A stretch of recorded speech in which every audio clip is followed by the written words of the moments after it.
fears grow over a possible regional war in the Middle East. Iran has fired nearly 200 missiles towards Israel, while the latter launched its ground offensive into Lebanon. Consumer prices rose 1.6% in September from a year ago, the lowest in well over 3 years.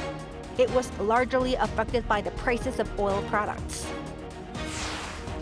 Curtains go up this evening in Busan for Asia's major international film festival. We have a glimpse of what to expect from anticipated films to be screened to a star-studded lineup of guests. It's October 2nd, 6 p.m. in Seoul. This is Newscenter. Thank you for joining us. I'm Yoon Jung-min. We begin with a looming regional war in the Middle East. Iran launched a massive attack on Israel, firing almost 200 ballistic missiles at the country. Israeli Prime Minister Benjamin Netanyahu warns Iran will pay for the attack. Shin Ha-young brings the latest. Fears of an all-out war in the Middle East intensified on Tuesday local time after Iran launched around 180 ballistic missiles at Israel. This comes 5 months after its previous missile and drone attack. Iran's Revolutionary Guards Corps said the attack was conducted in retaliation for the killing of the leaders of Hezbollah and Hamas and a top Iranian general in recent Israeli strikes. Those leaders included Hezbollah chief Hassan Nasrallah and deputy Hamas chief Saleh al-Aruri. Iranians took to the streets of Tehran the same day to celebrate Iran firing the missiles at Israel. I'm very happy that we got our revenge. We should have done it sooner. Now the main element is Netanyahu. While the IRGC said 90% of its missiles successfully hit Israeli military and security targets, Israel Defense Forces said they intercepted many of them with the U.S. help and only a few injuries were reported. Following the attack, Israel vowed retaliation. Iran made a big mistake tonight, and it will pay for it. We will keep to the rule we have determined. Whoever attacks us, we attack them. Iran said it won't launch further attacks if Israel doesn't retaliate, while the IRGC warned it would repeat its attacks and target Israel's infrastructure if Israel responds to strikes. If the Zionist regime wants to do anything against our sovereignty and territorial integrity, tonight's operation will be repeated several times stronger, and all their infrastructure will be targeted. Meanwhile, AP reported that Israeli strikes killed at least 32 people in southern Gaza overnight as the military launched ground operations in the hard-hit city of Han Yunis. Shin Ha-young, Arirang News. U.S. President Joe Biden has slammed Iran's air assault against Israel as he promised full support for Israel. In the meantime, there are growing calls for a swift ceasefire. Lee Seung-jae has more. U.S. President Joe Biden strongly condemned Iran's missile attacks on Israel, warning that Tehran would face severe consequences for its actions. He also stressed that Iran's attacks were ineffective and vowed full support for Israel. At my direction, the United States military actively supported the defense of Israel, and we're still assessing the impact. But based on what we know now, the attack appears to have been defeated and ineffective. The U.S. leader also said that discussions are going on over Israel's response to the attacks, adding that he would soon be speaking with Israeli Prime Minister Benjamin Netanyahu over the issue. The European Union was also quick to condemn the attacks while calling for an immediate ceasefire in the region. Taking to his social media on Tuesday, EU Foreign Policy Chief Josep Borrell said the dangerous cycle of attack and retaliation risks are spiraling out of control. Former President Donald Trump, on the other hand, took the opportunity to slam the Biden administration, claiming that the world is on fire and that the U.S. leadership is absent. Referring to himself in the third person, he said that under President Trump, there was no war in the Middle East. And with Israeli troops advancing into Lebanon and Iran launching its massive missile attack on Israel, global oil prices soared on Tuesday. The price of Brent crude futures for December on the ICE Futures Exchange rose nearly 4% on the day to trade at nearly $74.50 per barrel, while West Texas Intermediate futures for December also rose nearly 4% to close at over $70 a barrel. Wall Street fell on the news of escalating tensions in the Middle East, with the Dow Jones Industrial Average down 0.41% from the previous trading session, while the S&P 500 closed nearly 1% lower. Both the Dow Jones and the S&P 500 indexes enjoyed new all-time highs on Monday, but retreated due to the increasing tensions in the Middle East and concerns over a surge in oil prices. Lee Seung-jae, Arirang News. President Yoon has ordered a military transport aircraft to be sent to the Middle East to evacuate South Korean nationals in the wake of the latest clashes between Israel and Hezbollah. The announcement came on Wednesday after Yoon hosted a related emergency meeting with his top security and economic aides. Yoon stressed the most important task was ensuring the safety of South Koreans in the region. Currently, there are around 130 in Lebanon. At the meeting, the president also ordered that a 24-hour monitoring system be set up for the uncertain situation. He also emphasized the need for an analysis and review of potential impacts and risk factors that could affect the country's economy and security, such as energy supply, export-import logistics, and supply chain disruptions. Shifting gears, North Korea is allegedly preparing to revoke a historic agreement with the South, a move that could once again escalate tensions on the peninsula. The Inter-Korean Basic Agreement, signed over 30 years ago, has long been a key document in maintaining peace and cooperation between the two Koreas. Our correspondent Kim Jong-sil explains. Seoul has expressed concerns over Pyongyang potentially amending its constitution at its upcoming Supreme People's Assembly on October 7th, including possibly ending the 33-year-old Inter-Korean Basic Agreement. A senior official from the Ministry of Unification said Wednesday that proposed amendments, including changes to maritime border regulations and the regime's leader Kim Jong-un's determination to remove terms such as peaceful reunification, could lead to the nullification of the Basic Agreement. The agreement, signed in 1991, has been a cornerstone of inter-Korean relations, defining them as a temporary special relationship aimed at reunification. This contrasts with Kim's recent directives, with Pyongyang already having annulled an economic agreement with South Korea in February. The Unification Ministry official noted North Korea's increasingly hostile stance toward the South could lead to further organizational changes within its Ministry of Foreign Affairs. These changes may also be part of the North's efforts to devise new strategies in response to the upcoming U.S. presidential election. The official added that Seoul is also monitoring whether the Comprehensive Strategic Partnership Treaty signed between Moscow and Pyongyang in June will be ratified at the Supreme People's Assembly. The official noted the potential for rising tensions on the Korean peninsula as North Korea appears to be institutionalizing hostile relations against the South. Kim Jong-sil, Arirang News. South Korea has signed a deal to buy hundreds of military-use drones from Poland, the same type of weapons that were actually used in the Ukraine war. This appears to be part of the country's efforts to counter evolving threats from North Korea after the regime recently unveiled its suicide drones. Our correspondent Bae Eun-ji has this report. A drone falls from the sky and destroys a tank. This is a still image North Korea released in August, saying that it had tested its so-called suicide drones. The regime's leader, Kim Jong-un, oversaw the test, as drones took off and destroyed test targets, including a mock tank. The North state media said Kim urged researchers to develop artificial intelligence for unmanned vehicles. He emphasized that we must actively adopt technology and equip the Korean People's Army units with these technologies as soon as possible. To respond to these threats, South Korea on Wednesday announced that it has signed a deal with Poland to buy the country's war-made drones. Developed by WB Electronics, war-made loitering munitions are equipped with a high-explosive warhead, can remain airborne for up to 70 minutes, and fly at a maximum speed of up to 150 kilometers per hour when carrying out an attack. War-made drones have actually been used in the Ukraine war, as they were provided by Poland to help destroy Russian armored vehicles. A South Korean Defense Ministry official explained that the military and relevant authorities have thoroughly checked the drone's capabilities, adding that the quality has already been verified through their use in the Ukraine war. The Defense Ministry did not elaborate further on the deal, but it will reportedly involve the purchase of around 200, worth more than $10 million. They will be sent to South Korea starting next month and will be deployed to combat units before the end of this year. Also on Wednesday, South Korea's Defense Minister Kim Yong-hyun met Poland's Vice Defense Minister and agreed to closely communicate to continue defense and arms cooperation.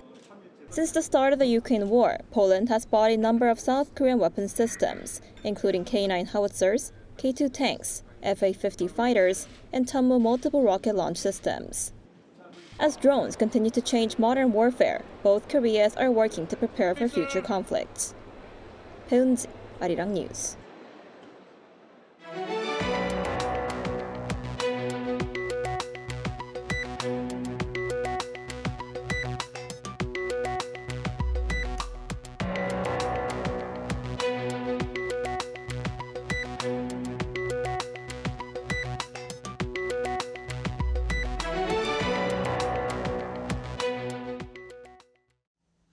Consumer prices noted a substantial slowdown in September, which recorded the lowest in well over 3 years. But the prices of vegetables saw a sharp rise. Lee Soo-jin covers this latest finding. Inflation in South Korea slowed to the lowest level in more than 3.5 years during September. Data released by Statistics Korea on Wednesday showed that the country's consumer price index, a key gauge of inflation, rose 1.6% compared to the same month the previous year. This is the smallest rise seen since the 1.4% recorded in February 2021, and is also the first time since March 2021 that the index has been below 2%. And this year, the increase in consumer prices first fell below the 3% level in April, and while there was still an uptick in July, it fell to 2% in August. The slowing of inflation last month was mainly driven by prices of petroleum products dropping 7.6% on year, falling for the first time since February. But with global crude oil prices surging more than 2% on Tuesday local time in the aftermath of Iran firing ballistic missiles at Israel in response to Israel targeting Iran's allies, petroleum product prices may once again become unstable. Based on the current inflation trends, agricultural products, particularly vegetables, are affected by weather conditions. Petroleum products, which are heavily influenced by international oil prices, may also fluctuate. Prices of agricultural, livestock, and fisheries products were up 2.3% in September compared to the year before, with vegetables in particular seeing a sharp rise, jumping 11.5% on year and 18.6% on month. The on-month increase for vegetables was the largest seen since August 2020. Amid the prolonged heat wave, prices of Napa cabbages were up more than 50% and radishes around 40%. Both are key ingredients of kimchi, one of the most important staples of Korean cuisine. The core CPI, which excludes volatile food and energy prices, dropped 2% on year and 0.2% on month in September. With inflation cooling to the 1% range in September, it is further setting the stage for an interest rate cut in the next policy meeting scheduled for October 11th. Lee Soo-jin, Arirang News. In line with the latest inflation index, tangible efforts have been unveiled to encourage domestic demand.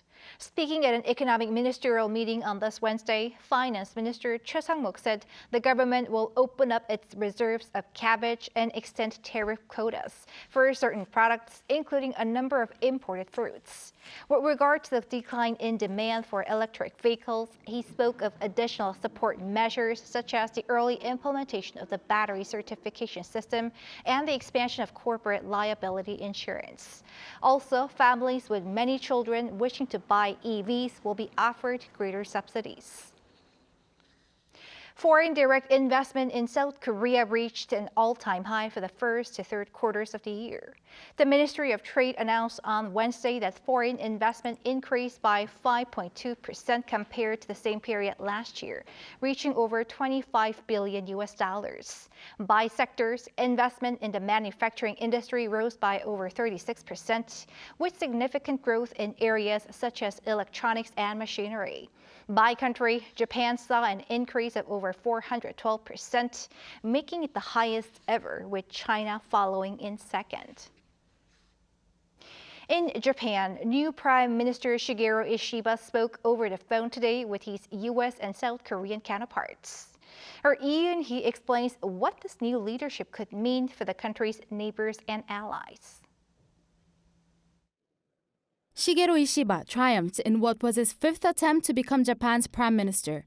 The Japanese parliament officially elected Ishiba on Tuesday, succeeding Fumio Kishida to become the country's 102nd prime minister.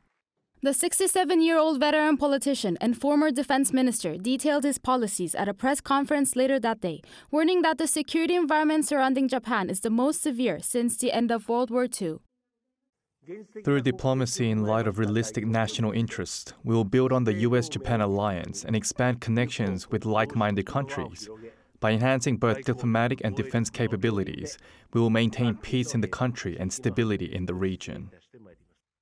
The new Prime Minister of Japan said that he told U.S. President Joe Biden on the phone early Wednesday his plans to reinforce Kishida's defense and diplomatic policies while enhancing cooperation with South Korea and other like-minded nations. He also highlighted his proposal of a more balanced relationship with the U.S. and to create an Asian version of NATO to deter China. On the same day, Ishiba spoke with South Korean President Yoon, promising to meet soon. President Yoon and new Japanese Prime Minister Ishiba agreed to continue top-level shuttle diplomacy to improve Seoul-Tokyo ties upon the 60th anniversary of normalizing bilateral relations. The leaders also discussed enhancing cooperation between South Korea, the U.S., and Japan to address issues related to North Korea. During the press conference, Ishiba also mentioned that the purpose of high-level meetings must be clear from the start for effective diplomacy. He stressed that different countries have different national interests, and that what truly matters is how seriously each nation engages in discussions and the outcomes they achieve. Shigeru Ishiba took over from Fumio Kishida, who stepped down to allow for new leadership amid ongoing scandals in his administration. Japan's new prime minister promised that he and his cabinet would prioritize fiscal policies to combat deflation while quickly introducing measures to assist households from rising prices and to regain the public's trust. Yoon, Arirang News. In other news, President Yoon has vetoed the 3 bills that were passed unilaterally by opposition lawmakers last month. 2 of them urged for special probes, one into the death of a Marine and the other into alleged stock manipulation by First Lady Kim Gon-hee. The 3rd bill calls for one-time cash handouts for all Koreans. The presidential veto on this Wednesday follows a related cabinet recommendation back on Monday. Now, this is the 3rd time that the president has vetoed the special probe bill into the Marine's death, and the 2nd time he has vetoed the probe bill against the First Lady. A plenary session of the parliament will take place as early as Friday in response to the latest presidential rejection, and if 200 out of the 300 lawmakers support the bills, they will override the presidential veto. On the cultural front, the annual Busan International Film Festival, Asia's largest in scale, starts its 10-day run today. For a closer look at opening night, our culture correspondent Song Yujin joins us live from Busan. Yujin, the opening ceremony should be underway now. You're absolutely right, Jung-min. So the opening ceremony for the 29th Busan International Film Festival officially began at 6 p.m. Korea time here at the BIF Theater inside the Busan Cinema Center. So the red carpet rolled out about half an hour ago at 5:35 p.m. and since then it has been welcoming actors, producers, directors from all around the world. Now they are all part of the 278 films that will be screened throughout the 10-day festival. Now among them, 224 films from 63 countries have been invited as official selections, which is up 15 from last year. Now to talk more about the opening ceremony where I am right now, the main ceremony hosted by Korean actors Park Bo-young and An Jae-hong will begin a little bit after 7 p.m. Korea time. And it will feature the presentation of some of the festival's major awards, including the Asian Filmmaker of the Year award presented to Japanese director Kiyoshi Kurosawa, widely known for his horror films Cure and Pulse. And also the Korean Cinema Award, which honors those who have contributed to the global spread of Korean cinema, will be awarded to the late actor Lee Sun-gyun, best known for the Oscar-winning movie Parasite, who passed away last year. And tonight's ceremony will wrap up with the screening of this year's opening film, the action drama Uprising, starring Korean actors Kang Do-won and Park Jung-min. Also, Cannes-winning filmmaker Park Chan-wook participated in the film as a producer and scriptwriter. That is a wonderful start to the festival, Eugene. What are some of the standout features of this year's edition? Well, Jungmin, if I had to describe this year's BIF in a keyword or phrase, I think it would be mainstream appeal. And that is because when compared to the previous editions, including the one that I covered this year, the festival seems to put a heavy focus on expanding its reach to a wider global audience beyond just cinephiles. And we can see this just from what film the festival picked as its opening film, once again, Uprising, which is a Netflix original. It is set to premiere on the streaming platform next Friday, October 11th. Now, this is because this is the first time in BIF's history to select a streaming original as its opening film.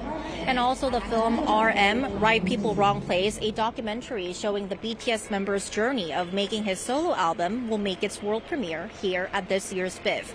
However, based on what I've seen today, beyond that, the opportunity to enjoy a diverse range of films seems to be already an exciting experience for the audience, particularly for those with an interest in or connection to the film industry. Take a listen.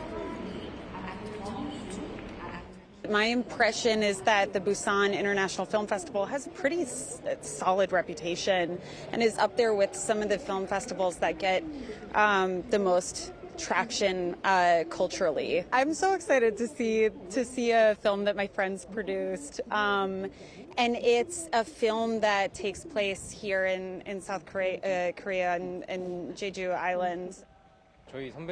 I am majoring in film production, and I hope someday the movie I film could be screened at the Busan International Film Festival.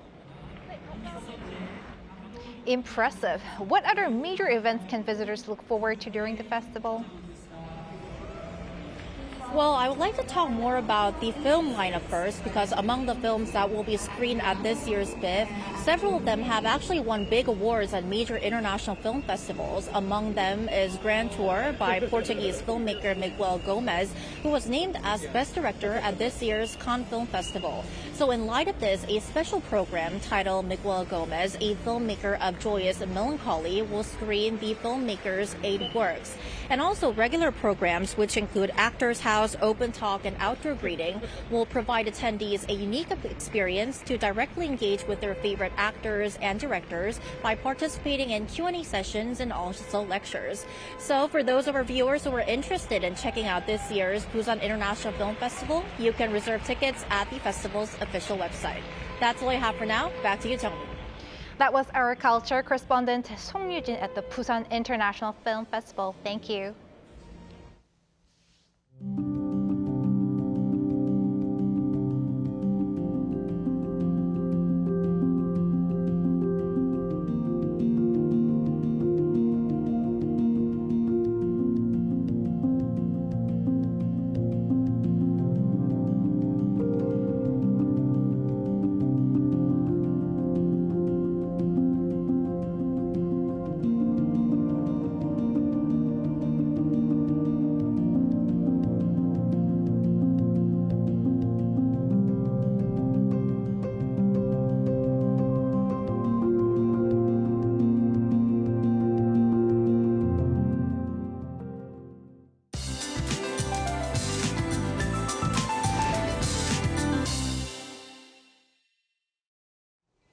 With cold air coming down from the northwest, this morning hit the lowest temperature of this fall in many places. In Seoul, the temperature was 11.6 degrees Celsius, which was 9 degrees lower than yesterday. The weather will continue to be colder than usual until tomorrow, so you should take a jacket when you go out. Tomorrow it will rain all over the country except Seoul and northern Gyeonggi-do province. Rain will mainly fall in the Chungcheong-do provinces in the morning and will expand to the southern Gyeonggi-do and Gangwon-do province in the afternoon. It will mostly stop at night, but rain will continue until Friday dawn in Jeollanam-do, the Gyeongsang-do provinces, and on Jeju Island. Tomorrow, Busan and Jeju will start off at 18 degrees. Highs will move up to 21 in Seoul, Busan, and Jeju. After the weekend, there is a possibility that the rain clouds left by the typhoon will move near the Korean peninsula and affect it. That's all for Korea. Here are the weather conditions around the world.